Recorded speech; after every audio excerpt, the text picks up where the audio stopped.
Hello everyone and welcome back to the channel. Hope you're all safe and healthy. So after quite some time away from YouTube, I'm back to making videos, and in today's video I'll be taking a look at the 2022 model of the Fiat Abarth, or actually it's just the Abarth 595, and this particular model that I'll be taking a look at is the Cabrio Competizione, so the competition model but in cabriolet form or the convertible form. And I'll be telling you everything you need to know about the car, from its exterior design to the interior design and what features the car has. And in the end of the video I'll be letting you know if the Abarth 595 competition is a good buy or not, so stay tuned till the end. And I just wanted to give a big thanks to AlSaber Cars for allowing me to come here and make the video with the Abarth 595. So to show my appreciation, I want you guys to go ahead and follow them on their Instagram page. The link will be in the description below, so do go ahead and do that. And I'll be leaving the location link to their showroom as well. So if you're watching this video from Riyadh, Saudi Arabia, do come and visit. And if you're new to the channel, guys, do leave a like and do subscribe to the channel as well, and do turn on your bell notifications so that you'll be the first ones to know when I upload new videos. And let's go ahead and take a look at the Abarth. Alright guys, so here it is, the Abarth 595. In Saudi Arabia, by the way, we have only two variants of the Abarth 595, this competition model and the SS, so that's basically like super sport. And I know that in other markets like the European market, you do get 5 to 6 model variants.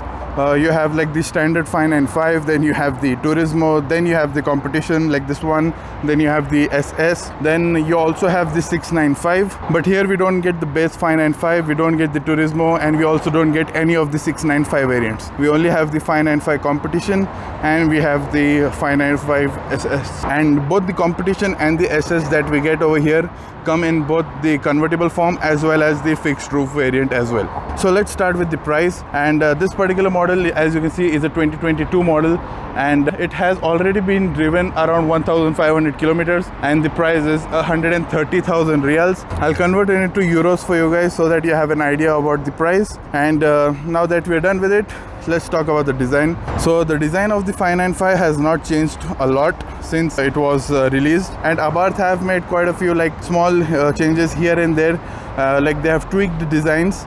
But other than that, it looks largely similar to the way when it was newly released. And at the front we have a small power bump in the middle, and then we have the quad headlights, or the some people call it the bug-eyed headlights. I do like them a lot, but I do like the new Fiat 500 electrics headlight a lot more. I'll just put up a photo of how they look. I'll just show you a clip of how they look when they're turned on, along with the LED DRLs right over here. Then here you can see we have the Abarth logo with the scorpion badge. The scorpion badge is basically because the person who started Abarth, I don't remember his name actually, so I'll just put up his name over here. The person who started Abarth, his zodiac sign was a Scorpio, so that's why they have the scorpion sign, and that has stuck with Abarth since then. Then down below you can see we have an extra vent which allows air for cooling the turbo. The turbo is right in the front instead of being on the sides. I'll show it to you when we take a look at the engine bay later on. Then we come down below and you can see how aggressive the front bumper is. We have large air intakes on the side, and we have another air intake in the middle. I'm not sure if you can see it, but there is Abarth written in the grille over here. It is not showing up because it is black in color, but if you want, you can get it in a different color as well. And you have your fog lamps right over there, and you have a small front splitter at the bottom over there. So this is the key for the Abarth. We have the scorpion logo right over here, which acts as a button to bring out the key. You don't have any fancy keyless entry system in this Abarth. You also don't have any push button start inside, so you have to use the key in the old fashioned way. And also you can see we have the lock button, unlock button, and the button to open your boot, which we'll take a look at later on.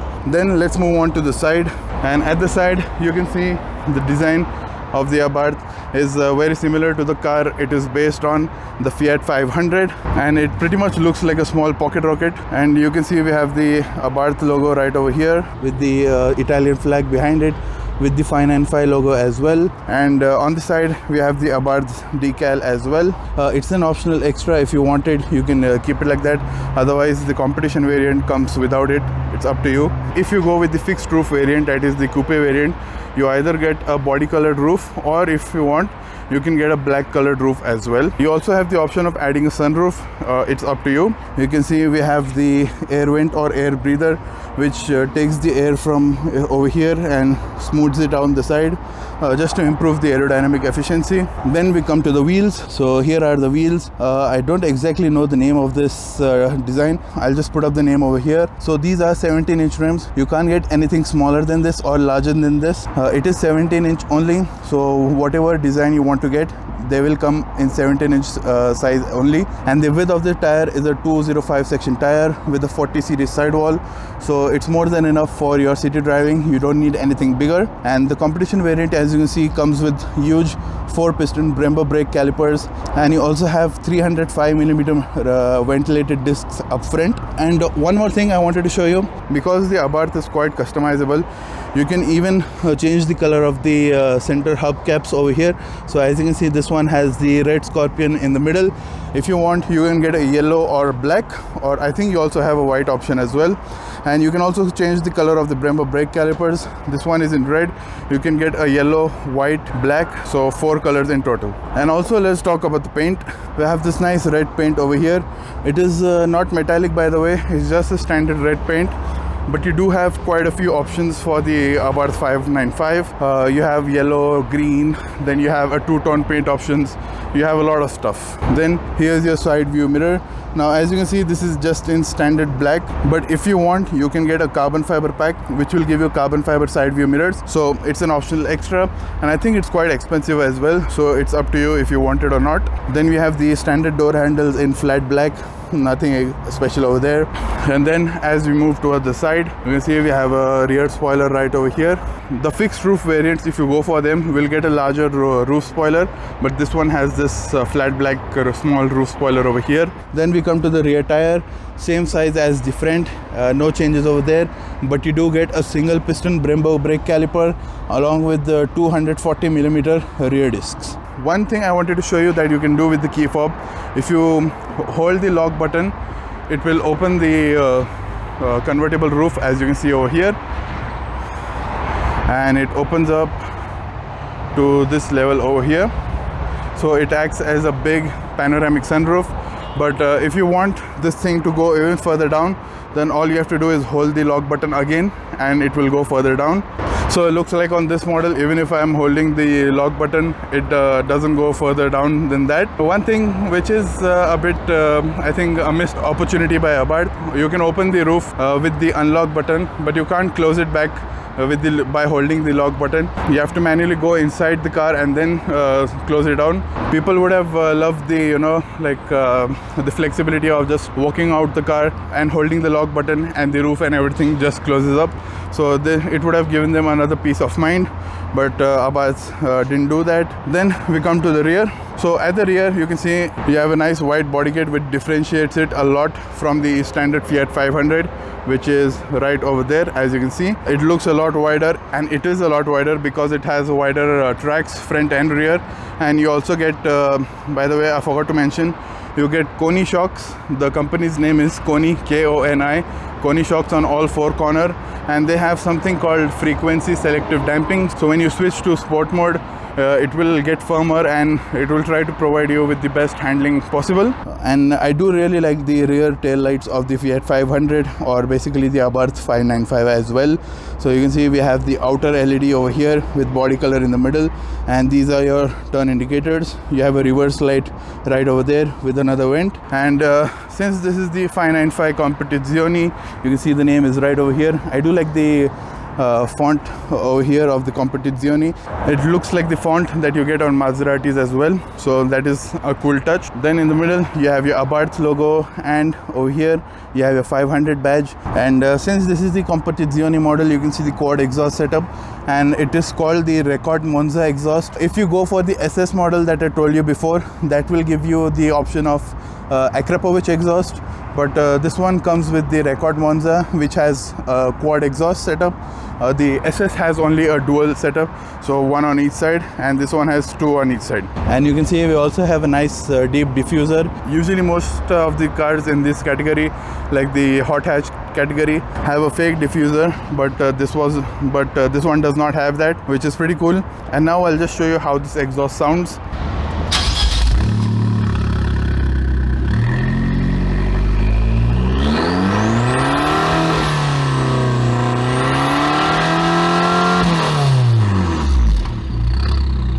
This thing sounds pretty mean and pretty good as well. And I started that in sport mode, but even though if you're not in sport mode, the exhaust sounds pretty good. So overall I think that's a pretty nice feature. Italian cars have to sound good, so that is a pretty nice thing. And also you can see the parking sensors right over there. Only the Cabrio version of the Abarth 595 gets the parking sensors. The one with the fixed roof, I think it's optional for them. Then since we're at the back, let's take a look at the boot space. You have your button to open the boot over here, or you can just use the lever right over here and you just press that and this opens up. So as you can see, not a lot of space. I'll just try to brighten this up for you guys. So not a lot of space. In total you have like 185 liters, which is pretty small, but that's to be expected because the Abarth 595 is a very small car as well. So you can easily fit, I think so, about 2 airplane style carry-on luggage. You can put a bunch of like duffel bags, your backpacks, if you're going for a weekend trip, but that's about it. Don't expect to put in more than that. But since this is the convertible variant, you only have like this small opening. If you go for the standard fixed roof variant, you have a full hatchback lift gate, which definitely gives you a bit more practicality than this. But overall the space remains the same in both the fixed roof and the cabriolet. Now that we're done with the exterior walk around, let's take a look at the engine bay. So guys, here's the engine bay of the Abarth 595 Competizione. So you can see we have a nice red intake cover, which looks pretty good, along with the Scorpio design. And here is the turbocharger right over here. The turbocharger is something like the Garrett turbo. It provides a lot more power, and so it's the 1.4 liter T-Jet engine. It is obviously a turbocharged engine. So let's talk about power. This engine produces 180 horsepower and 250 Newton meters of torque, which is 185 pound-feet. And it is attached to a 5-speed manual gearbox if you are in the European market, or you also have the option of a 5-speed sequential robotized manual, which we get here in Saudi Arabia. We don't get the manual, we only have the automated or robotized manual over here. Since this is a pretty small car and it is a performance car, so it is lightweight as well. The total weight of this cabriolet variant, it is a bit heavier than the standard coupe, is 1165 kilos or 2600 pounds, and altogether this whole package moves the Abarth 595 Competition from 0 to 100 in just 6.9 seconds, and you have a top speed of 225 kilometers per hour, which is 140 miles per hour. So overall pretty impressive. And one more thing, if you're buying the SS variant of this Abarth 595, you get the mechanical limited slip differential as standard, but for the competition variant it comes as an optional extra. So if you want it, you can get it. If not, you don't need to get it. I think that's about it for the engine bay. Now let's move on to the interior. Alright guys, so let's take a look at the interior now, and let's start with the door trim. So all around the door trim we have pretty hard plastics and scratchy plastics as well. I think you all know that since this is based on the Fiat 500, there will be a bit of cost cutting going on. So you have scratchy plastics over here, but since this one has the upgraded leather interior, you can see we have leather on the armrest over here and leather over here as well. But other than this section over here that you see, other than this section over here, everything else is black plastic or scratchy plastic. You have your door handle right over here. You have a speaker grill at the bottom. You have Abarth sill plates on the side, and like I told you, this variant has the upgraded leather seats. As standard it comes with Alcantara seats, but this one has the black leather seats, and also if you want, you can get the optional racing bucket seats as well. So this one does not have that. This one has this more comfort oriented seats, which I think look pretty good as well. You have your Abarth logo stitched right on the headrest, and if you want to go to the back, you can just pull this and then the seat goes front, and you can see we have the rear seating option as well, and also you have red seat belts, and then you can see we have aluminum pedals right over there along with the Scorpion Abarth logo on them. So now let's take a seat inside and I'll show you around the interior. So we are in the interior of the Abarth 595, and you can see like I told you, we have the standard key over here. All you have to do is put it in the key slot, and when you turn on the car you do get an animation over here. As you can see, the Fiat 500 shows up along with your Abarth logo, and you also get another animation in the middle, so I'll just show that to you as well. And that's basically your animation for the digital instrument gauge. Okay, so I'll quickly talk about the interior because there is not a lot of stuff to talk about, and also it's pretty hot outside, so the phone will heat up, so I'll do it quickly. So up top on the instrument binnacle you can see we have Alcantara. The steering wheel itself is covered with Alcantara on the top, and at the bottom you have carbon fiber 12 o'clock stripe over here, and the steering wheel is covered with carbon fiber as well over here, and at the bottom as well. The sides of the steering wheel are covered in leather, just like this leather that I showed you over here. And the other things that we have the AC vent right over there, we have the boost gauge along with your display to show that if you are in sport mode or not, and that's your 7-inch digital instrument cluster. On this side you have your windshield wiper, and that's it. Then on the steering wheel itself you have your call, accept and decline button. These are your radio controls actually, and these are your volume controls. You have your mute button and voice assistant as well. Then behind the steering wheel you can see we have the paddle shifters, because this has the 5-speed robotized sequential gearbox, so you don't get a manual stick over here, you just have some buttons. So this button over here allows you to shift from between automatic to manual, and vice versa. You have your neutral button, reverse button, and if you want to, since right now it's in neutral and you want to put it in drive, then you have to press this one over here. Then let's talk about the instrument binnacle as well. So you don't have a lot of options in that. You can see on the side here we have your rev counter, here we have your fuel gauge along with your like fuel economy meter. In the middle you have your speed, temperature, date. Right now it's showing tire pressure, but if you want to change that you can just press this strip over here and you can change the information shown. So then that's your range, like fuel economy, that's your trip computer, trip A, trip B, and that's it. Those are the only things you can see. But if you press this menu button over here, you can change whatever settings you want to change over here, and you can navigate up and down using this. So you can go up and down. You have passenger airbag, service, buzzer volume, navigation, phone, radio repetition, trip B data, speed beep, dimmer, reset tire pressure, passenger airbag, and all that stuff. So that's all the functionality you have in the instrument binnacle. Then let's move on to the center console, and you have a 7.5-inch Uconnect system, which is pretty good, and it is pretty responsive as well. You have your Apple CarPlay and Android Auto. You have your volume scroll buttons. You have your tuning knob. You have a back button here. You have a brightness button here as well, and everything else is pretty good. And that's your navigation.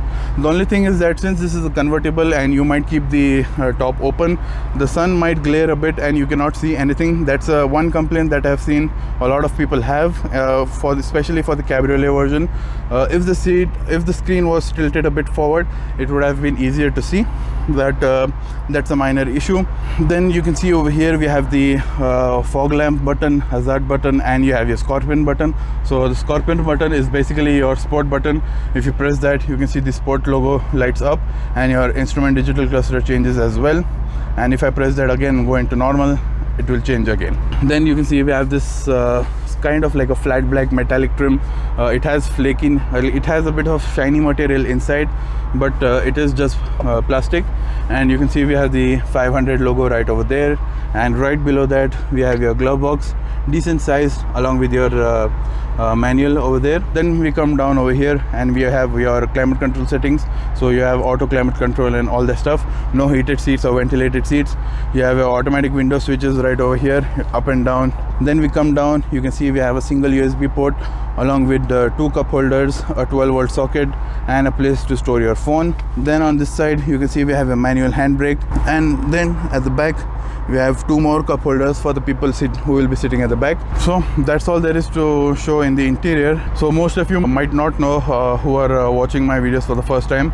I am 6 feet 4 or 195 centimeter, and I'm also a bit on the larger side. So basically you can see I have since I've opened the roof, my head goes through the roof, and that's the only way of getting unlimited headroom for me. When I close the roof, I don't get a lot of space. I'll just show that to you. So to close the roof, by the way, button right over here, and you have to hold it. Only then it will close fully. Otherwise it doesn't. You see, it just stops midway. So you have to close it all the way. There we go. And now my head is touching the roof. But I think this car is not meant for people over 6 feet, because I think it will get pretty congested for them. And if they do plan to bring someone in the back seats, it's just impossible. And also these seats are quite small, and like I told you, I'm a bit on the larger sides, so these seats are a bit uncomfortable for me. For someone who is a pretty slim guy, he or she will be comfortable if they are slim, but people who have a larger body size will find these seats a bit uncomfortable. So that's the only thing I wanted to say. Then one more thing, the overall visibility of the car is quite good, because it is a pretty small car and the windows are large. The rear window is a bit of a problem because it is small due to this being a convertible, so that's only one small issue. But overall you don't have a lot of blind spots, and you can easily place the car while driving, so that is a pretty nice thing. And some small things I wanted to show. You have a pretty small vanity mirror.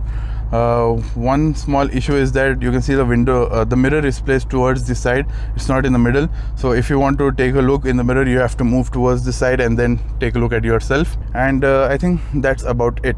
So guys, that's all there is to show in the Abarth 595. Hope you enjoyed the video a lot. One thing I have to say, that if you're planning to buy the Abarth 595 and you don't want any other of the competitors like the Mini Cooper S or the Fiesta ST, etc., then you have to buy this now, because I think the 22 model year of the Abarth 595 is its last. After this they'll be switching to the electric powertrain. So if you want this nice noisy engine, you'll have to buy it now, otherwise you'll miss out on the opportunity and you'll have to buy later on used cars instead of the brand new ones. So that's one thing I wanted to say. But overall, what do I think about the Abarth 595 itself? For someone like me who's a tall and big guy, it's not for me. But someone who is under 6 feet tall and has a slim body size, I think, and they do love like pocket rockets and hot hatches, I think this will be a pretty good car for them. And if you're living in Saudi Arabia and are looking at the Abarth 595, don't go for the convertible variant, go for the full closed roofed version. The convertible is just not worth it in Saudi Arabia. But I think when compared to all of its competitors, like I told you before, the Mini Cooper or the Fiesta ST, the Mini Cooper is a better all-rounder. It drives better on the road as a daily driver. It has more power. It is a better handling car as well in some areas. Many people might disagree, some people agree, but that the Mini Cooper is a better handling car. But overall, I think the Mini Cooper is a much more expensive car as well, I believe, or they're similarly priced, I'm not sure though. But the Fiesta ST comes in at a lower price and provides a lot of driving fun as well, so that is something you should keep in mind. But the Abarth 595 is not something you buy with your brain, it's something you buy with your heart, because it just gives you that excitement of driving and thrill with the exhaust sounds and all that stuff. It is a purchase purely done from the heart, so it's up to you what your heart desires, and I suggest you go ahead and buy that. So that's all I had to say, guys. If you enjoyed the video, guys, do leave a like and do subscribe to the channel as well, and do turn on your bell notifications so that you'll be the first ones to know when I upload later videos. And thanks for watching, guys. Stay safe, stay healthy, and bye bye.